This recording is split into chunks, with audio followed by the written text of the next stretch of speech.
Hello everyone, good morning সবাইকে।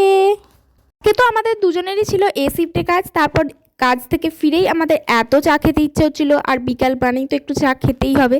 তাই জন্য আমরা পাশের একটা দোকান থেকে চা আর আমার প্রিয় হ্যাপি হ্যাপি বিস্কুট খেয়ে নিয়েছিলাম। আর তারপর বাড়ি এসে দুপুরে লাঞ্চের জন্য অনেক কিছু বানিয়েছিলাম। ভাত, বেগুন ভাজা, আলু সিদ্ধ আর বেগুন আলু ভাতে, ডিমের কারি, সয়াবিন আলুর তরকারি।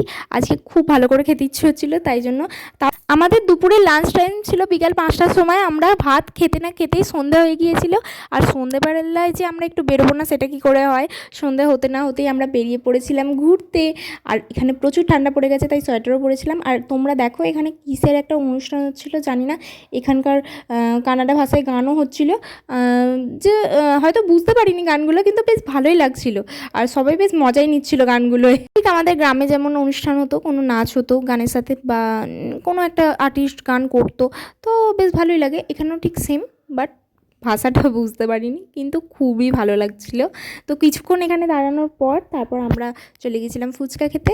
ফুচকার দোকানের পাশেই ছিল ডাবের দোকান, আর এখানে ডাবের দামটা একটু তুলনায় কম আমাদের ওখানের থেকে।